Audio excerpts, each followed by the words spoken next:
The nurses called it a miracle. "You're one tough woman," one of them said, adjusting my fore and flashing a warm smile.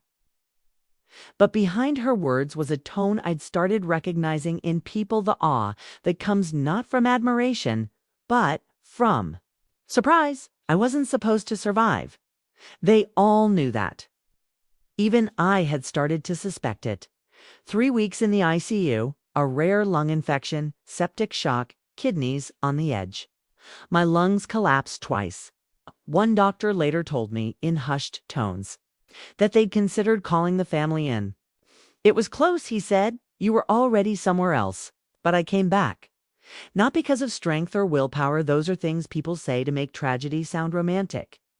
I came back because I couldn't die without looking my father in the eye one last time. I couldn't die without hearing Sarah say something real for once. I came back because I wasn't ready to be a ghost in my own family. When they wheeled me out of that hospital room, sunlight hit my face like a first breath. I remember blinking into it, half blind, my mind racing. Who would be waiting? Dad? Sarah? Both. It was just my father. He looked older. His beard was grayer than I remembered. His hands trembled slightly as he reached for mine, smiled weakly, and he smiled back. But not like a father relieved to see his daughter alive. It was thinner, measured, like someone had rehearsed. "What?" "They'd say if I made it, 'You're okay,'" he said. "We didn't think you'd wake up." "I know." I whispered. There was something strange in that room even then. A distance that hadn't been there before. I thought it was just exhaustion. Or maybe trauma. I didn't know it was the beginning of something permanent. Back home, nothing felt real. My room was no longer mine. The shelves where my books and sketch pads used to be were empty. A set of folded guest towels lay on the bed, like a quiet reminder that I was now a visitor. I checked the closet. My clothes gone, my shoes, my boxers under the bed. Everything was cleared out. The things I had collected, my history, all of it, vanished. "Where's all my stuff?" I asked Sarah in the hallway.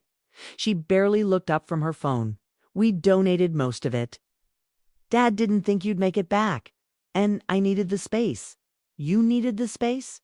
"I moved in here while you were in the hospital. It just made sense." She said it like it was obvious. Logical, efficient, like she'd rearranged furniture. "It's not erased me. I could have died." I said softly. "We all thought you would." She replied, without hesitation. The words sat between us like a loaded gun no one wanted to pick up. That first night, I tried to sleep in my old room, but I couldn't. Every time I closed my eyes, I felt like a ghost haunting someone else's life. In the early hours of the morning, I crept to the kitchen and found my father sitting at the table, sipping black coffee. He looked up, startled. "Couldn't sleep. This house doesn't feel like home anymore." He didn't respond right away. He just kept stirring his coffee, even though it was black. "Things changed while you were gone," he finally said. "I wasn't gone. I was dying." He sighed. Not in guilt, but in weariness. Asterisk, asterisk, "We grieved you, Alice. We prepared ourselves. You came back, but can't just undo everything. Everything. The planning, the estate, the paperwork. Sarah took care of things while I was falling apart." "And what did I take care of?" I asked, voice shaking. "Oh, Raite fought for my life." The tension was unbearable. I could see in his eyes that he didn't know what to say. Or worse, he knew but didn't want to. Over the next few days, I noticed more signs. Sarah had taken over the bills. She was driving Dad's car. Her name was on the home Wi-Fi, on the streaming accounts. Even on the mailbox. I was nowhere. My Aunt Marlene visited one morning and looked surprised to see me. "Alice?" she said, dropping her purse. "Hi, Auntie. But didn't they say you were still recovering somewhere?" "Here. I've been here." She looked around awkwardly, her eyes darting to Sarah later that day. I heard them whispering in the hallway again. "You should have told her." I didn't think it mattered anymore. "She's still his daughter. She's not in the will, Marlene. There's nothing left to tell." That night, I stood outside on the porch and stared at the stars, numb and small. I remembered. Being 8 years old, sitting on that same step with my dad, and him telling me, whenever you feel lost, look up. The stars don't move, they just wait. But they had moved. Everything had dot and no one had waited for me. 3 days after I came home, found out my father had died. Not from a phone call. Not even from Sarah. I saw it on Facebook. A post from cousin Emily. A picture of him. Younger, smiling, absent. Rest. Easy, Uncle Jonathan. You were the rock of this family. I stared at the screen for a full minute, convinced it had to be a mistake. Maybe an old post. A memory. Something recycled by the algorithm. But the comments were new. 30-7 people had commented prayers, broken hearts, memories. No one had told me. I found Sarah in the kitchen, arranging flowers in a tall glass vase. When I asked, she didn't even look up. Last night, around 3 a.m. Kay, and you didn't wake me? You were sleeping. He was my father. And he was mine too. Her words cut like glass. Sharp, simple, dismissive. She placed a white lily just so, then turned to me with an unreadable expression. The memorial's tomorrow, just family. I blinked. Tomorrow. Yeah, Aunt Marlene's hosting it. Quiet, no fuss. Why wasn't I included in the planning? We didn't think you'd be up for it. You didn't ask. She tilted her head like I was being unreasonable. You've been sick. Emotionally fragile. Emotionally fragile.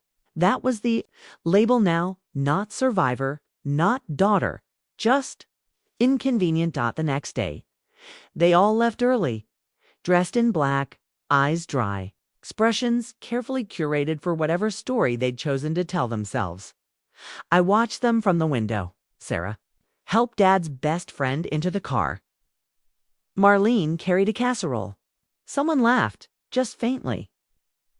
And it made me nauseous. They never once looked back. I stayed in the kitchen, hands trembling over cold tea, waiting for someone, anyone, to say, "Where's Alice?" No one did. By noon, I couldn't take it. Anymore, I called Aunt Marlene. "Hi, sweetie," she answered, cheerful. "We're just setting up the table." "Did you want me to save you a plate? You're at the memorial, of course." Her voice dropped slightly. "I thought you knew. I wasn't invited." A pause. Awkward, heavy. "Sarah said you preferred not to come. That it would be too emotional for you." She lied. Silence again. I could feel her guilt bleeding through the phone. "Oh, Alice, I'm so sorry. Is he already buried, cremated, this morning?" I dropped into a chair. My body went cold. "You didn't even let me say goodbye." I didn't know, honey. But she had known something. They all had. Enough to exclude me, even if it made them squirm. That night, I opened the last voicemail I had from my dad. It was dated 6 days before his death. "Hey, kid. Just checking in. Sarah says you're getting stronger." "That's good. We'll talk soon. I'm proud of you." That was it. 12 seconds. And yet, I played it 10 times in a row. Not because of what he said, but because of what he didn't. There was no hint, no sadness, no mention of wills or final decisions. Just the voice of a man who sounded like he had more time. I wondered, was he lying too? Or had someone else taken the pen before he could? 2 days after the memorial, I wasn't invited to. I received an email from a lawyer. Subject: Notice of Will Reading, Jonathan Harper, Estate Time, Thursday, 10 a.m. Location: Harper and Dale, LLP, Suite 7A. No personal note. Apology. Just a line of legal formality. But it was the first time I'd seen my name in something that still tied me to him, and even though I didn't know it yet, would also be the last semana de quinta-feira, Shigu Comchuva, no do tipo Q Travoja. O.U. Estrondosa, apenas uma garoa fria, e constanta Q cobria, as calcadas, e encharcava abara da minha calca jeans. Cheg gay sado, ao escritorio da advocacia. O elevador tirava a carpe valio e toner de impresora. Ole para o, mu reflexo, naporta espelhada, palido, mais, magro, duque, antes, mas também mais nitido. Sweet seat a recepcionista, mal olahu, para, mim quando dismunome, ela apontu para, a sala de conferências, els j esto lá dentro, fiz uma pausa, quem, snow els, a família. Aquela palavra não significava, mas o que costumava significar. Escritório de advocacia int. Sala de conferências, manhã sala estava quente, lotada e silenciosa. Os rostos se viraram quando entre alguns supressos, outros irritados, ninguém me cumprimentou. Minha irmã sentou-se na outra ponta da mesa ao lado do advogado de longa data do meu pai. O Sr. Eldridge, seu cabelo estava preso coque. Apertado, seu vestido, preto parecia caro. Seus lábios mal se moveram quando ela me reconheceu, boca viu. Senta-me frente a. Ela claro que vim. O Sr. Eldridge Pigaru. Vamos comicar. Avantadea leitura kumokudu jatoku todas, essas coisas kamikam sika, sem emicau. Cita de me para Perezario. Eu Jonathan Richard Harper. Perfeito, estado de saúde, mental e físico, declaro que est, documento o meu ultimo. Testamento. Iumi, distra. Enquanto el falava. Sabra o jarga juridico. Concentremi, na, minha, respiraca. No som de chuva, batendo, na janela. Entuo os nomes camocarum. Para minha irmã Marlon Kent, duxo, a colquea de joias da familia Harper. Inclundo o pingente de oro. De 1962 e o broche de Esmeralda Q pertenceu a nossa avó. Para meu neto, Eric Harper. Xo, minha colco. De discos divino e a jukebox de 1956 no parou, QL sempre admiro. Pira Sarah Harper, minha filha dedicada e cuidadora mu ultimo eno. Duxo a residencia M1220 Elm Drive. Todo o contado de minhas contas correntes e pupancas. E todos os bens mantidos custodia. Alam disso, nomoyo Sarah. Harper como executora desta espalio.com to dos OSD ratos de distribuir. Administrar. A liquidar. A propriedade restante. A su criterio. East testamento, revoga. To dos os testamentos anteriores, fitos, por mim. Tuo silencio, ninguum. Se movu. O Sr. Eldridge Embarohu as paginas e facu aposta. Foi isso, meu nome nunca, foi pronunciado, sala de conferências. Momentos de pode haver engano. Minha, vaz, estava, ruca. Todas as cabecas se viraram. Alguns deviarmo olhar. Com a mesma rapidez. Zaratamu gol da água, naue engano. Dis Eldridge calmamente, el não me mencionou. Now nesta versão, do testamento, now nem uma carta. Uma mensagem. El balanco, a cabeca mas, eu su filha. Dili ninguém respondeu. Virami para Sarah, voca sabia. El me cru, sem pestanager. El tamuswas decisus. Voca o ajudo a faz class. Ela no negu, o sus sirá su suavemente duatro. Lado da mesa, a prima Angela, ela.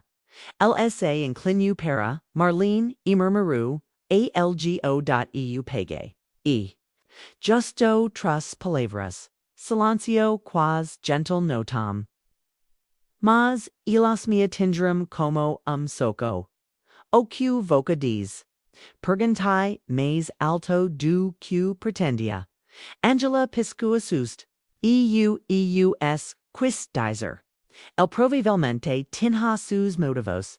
Neo voca, disque u josto, ninguam falu. O aarna sala, ficu tenzo. Josto, repeti. Justo apagar algum. Porc foi inconvenient. Porc eu fique don't. Enda silencio. Eu quasi mori. In quanto eu lutava, para respirar, vocas estavam destruindo, a vida do meu pai como, se fossem necrofagos. Calis dis eldridge severamente. Que estimos. Acu para discutir. O contado do testamento. Que loro cuna no. Respondi bruscamente. Porc, voca, j, temtudo, levantai, me. Minha cadira, raspu violentamente, no piso, el me ligu uma semana antes de mor. Disque estava, orgulhoso de mim. Olhe para Sara. Voca ouviu isso, orgulhoso. El now, disque eu estava. Sendo, excludia el nem parecia, don't. El tambum, now me contu, dis Sara finalmente. Mas eu vai a assinatura, eu vai o tabelio. Voca no estava na cabeça dele Alice. Talvez isso diga alguma coisa. Diz que el foi manipulado, Marlene se levantou. Chega isso now. Está idando. Vocas todos duxeram isso acontecer. Acontecer.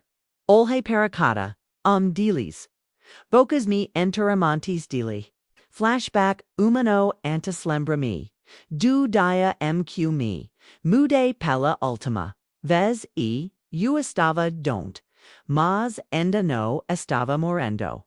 Pepai tinha mia dudo. A carregar minha mala escada obeaxo. Voca volter. A quando estiver meller. Dis el promessa. Voca. Sempre terra lugar aqui. EU accrediti Nelly. Volter ao PRSCNT agora. EU neo tinhia lugar. Nem no quato. Nem no testamento. Nem na familia, fora do escritorio, mais tardecentemi, nos de graz. Chuva fria quando novamente encharcando, meu casaco. Meu celular vibru, no meu bolso. Uma mensagem de Sara. Por favor, no torn isso mais difícil. Do que o necessário. Estamos todos de luto. Fique olhando para Attila por longo tempo, en tuo apegui o numero dela. Mais tarde, naquela noite nu, cordavisque a única. Malacume restava. Ate encontrar a cakesina de anel que meu pai me duno meu. Enuis dentro. Estava o anel denix que sua me usera durante a guerra. El dis isto o para quem da continuidade a familia. No apenas ao nome. Na, pouca. Pensei que se referia a mim. Bem eu no sabia o que el queria dizer. Ou talvez, eu simplesmente, no. O conheces, mas eu ainda tinha. O anel els no aguentaram aquilo. And no, I didn't leave town after the will reading. I couldn't not because of hope, but because of disbelief. I needed to see how they'd live with it. How they could sit around the same tables we once shared, clink glasses, serve roast chicken, and smile with their mouths full of betrayal. I stayed in that house like a ghost. Not haunting them, haunting myself. Trying to understand how I'd gone from firstborn to afterthought. From daughter to misstate dining room. INT dining room EV9G started with a sound of wine being poured. Sara had invited Marlene and two cousins over. I wasn't told. I just heard the voices from the hallway and walked in barefoot, wearing an old sweater. They all looked up. For a second, no one said anything. Then Sara, cool as ever, "You hungry? We made enough." I nodded. Sat down at the edge of the table. No one asked me how I was doing. No one said they were sorry. To Dad, Marlene said, raising her glass. Everyone followed. I raised mine too, though no one clinked with me. They started reminiscing childhood summers, board games, long drives to the lake. My name was rarely mentioned in those stories, and when it was in passing. Remember when Alice broke the canoe paddle? Yeah, Sarah laughed. She always was too stubborn for her own good. The room chuckled politely. I smiled tightly. Least I kept paddling. The table fell awkwardly quiet. After dinner, they moved to the living room with fresh drinks. I stayed behind to clear the plates. That's when I heard it, low voices, muffled by clinks of glass and shifting cushions. But audible? Marlene.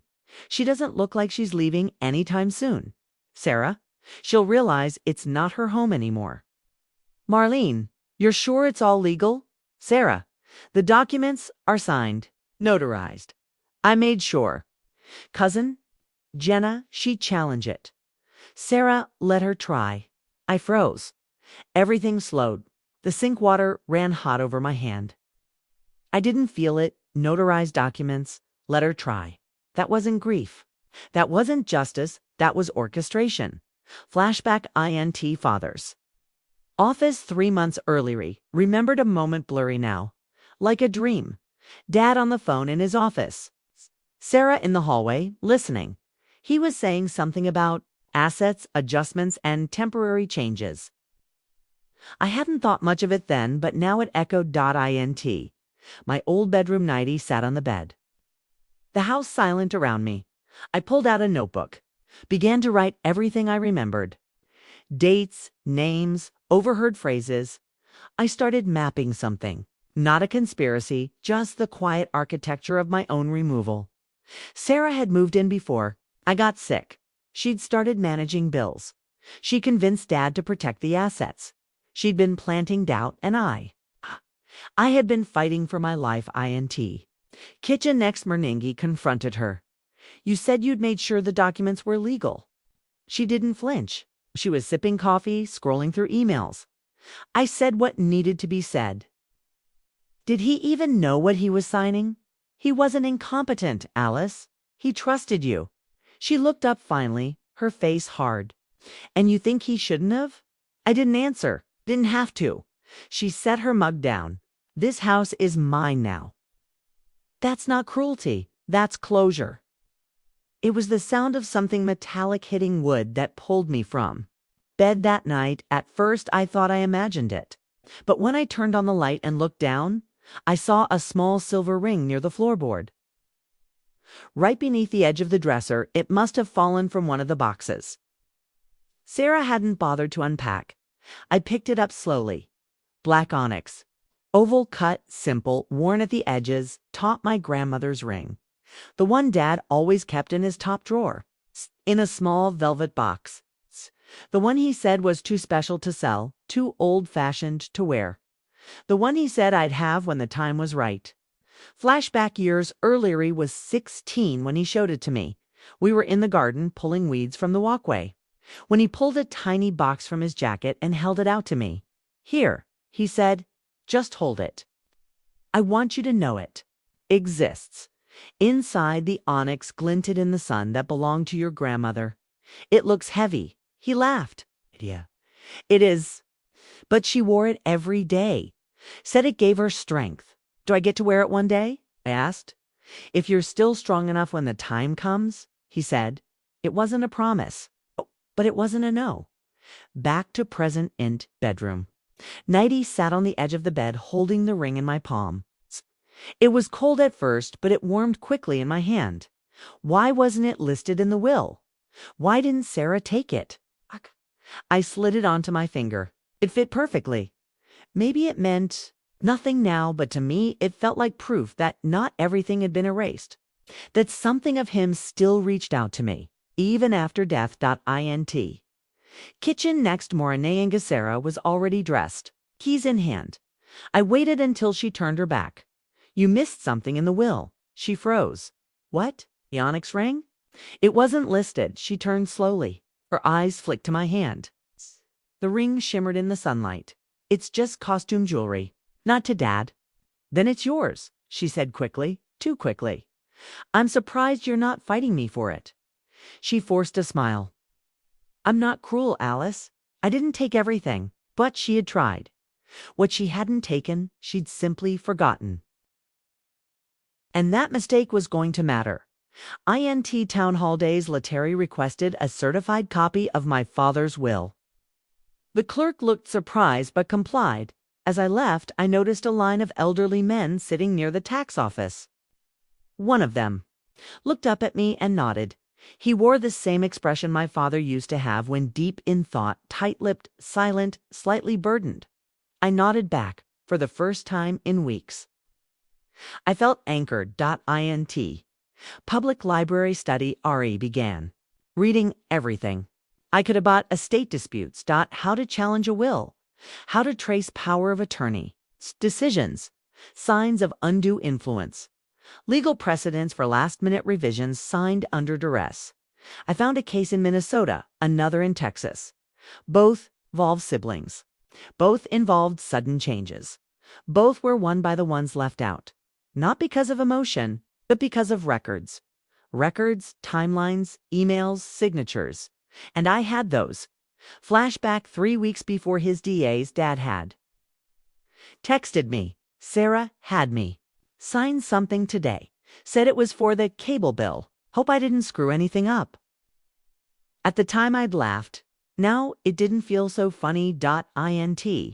My room nightie laid the printed will next to my notes. Circled dates. I laid inconsistencies. I found 2 different versions of his signature. One from 5 months earlier on a check stub. Another from the final will. They didn't match. Not exactly. My hands were shaking, not from fear, but from focus. Sarah had erased me on paper, but I had memory. I had documents. I had Dad's voice in voicemails, in texts, in moments no one else knew existed. And I had the ring. He may not have left me the house, or the bank accounts, or the formal title of daughter. But he left me the one thing no one else seemed to carry: doubt. The receptionist looked up. As I entered the office, this time she didn't wave me away. She picked up the phone, whispered something, and motioned toward a hallway. You can go in. He's expecting you. Int. Law Office Private Room DAY Meister. Eldritch looked smaller than I remembered. Behind his heavy desk, surrounded by certificates and dark wood, he seemed weighed down by something invisible. Maybe it was age, or memory, or guilt. I sat down across from him, placed a manila folder on the table between us. Before you say anything, I said, just read what's in there. He opened it slowly. Inside, a copy of my father's signature from 6 months ago.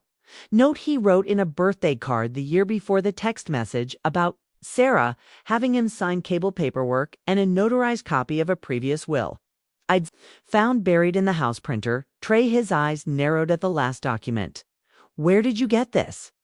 From Dad's desk. It wasn't filed, but it's dated 7 months before the final will. And in that one, I tapped the paper. I'm included. He sighed, set his glasses down. That version was never finalized. He made changes after. Sarah moved in. He didn't answer. I leaned forward. I don't want the house. I don't want the accounts. But I want you to admit something doesn't sit right. He looked at me. You think your sister coerced him? I think she cornered him. That's a serious accusation. And I have serious questions. Why wasn't the earlier will disclosed? Why did no one mention he revised it while heavily medicated? Why does the notary's log contradict the date she signed? I paused. Why wasn't I even told he was dying? He rubbed his temple. Jonathan was a proud man. He didn't like conflict. He let Sarah handle things. She handled everything, I said. Even the silence. He slid the papers back toward me. What do you want from me? A letter, stating that there's a basis for challenge. Something that proves I'm not crazy. That I'm not making this up. He looked at me for a long time, then he nodded. I'll draft something. INT House NIJHT. Sarah was in the kitchen again, sorting through papers. I stood in the doorway, holding the letter. She turned and gave me a tight smile. Back from the witch hunt. I didn't answer. I placed the letter on the counter. She read it slowly. Her expression darkened. You went to Eldridge. He read the original will. It wasn't filed, but it exists. She folded the paper and placed it back on the counter. So what now? You want to sue me? Drag this through court. I shook my head. I want you to live with it. She stared at me like she didn't recognize the person standing in front of her. You're bluffing, she said. I don't have to bluff. The facts are enough. You'll embarrass this whole family. I smiled for the first time in weeks. I think you already did that. Flashback final moment with my Fatch. Arhi was in his recliner, eyes closed, breathing shallow. I sat beside him. He opened his eyes just once. I thought I lost you, he whispered. You almost did. He reached for my hand. Keep going. Back to Brazante, left the letter on the table, the ring still on my finger. I walked out of the house that used to be mine. Not angry, not broken, just done. Epilogue. Months later, didn't file a lawsuit. I didn't need to. A quiet letter from Mr. Eldridge to the probate court prompted a review. It didn't reverse everything, but it added something, a footnote to the estate record. An earlier version of the will exists, including provisions for Alice Harper. Executor chose not to disclose. Public record. Quiet justice. And that was enough. Final L&E, they erased me from the will. They whispered, it's fair. But I wrote myself back, not with money, with memory, and no one gets to inherit that.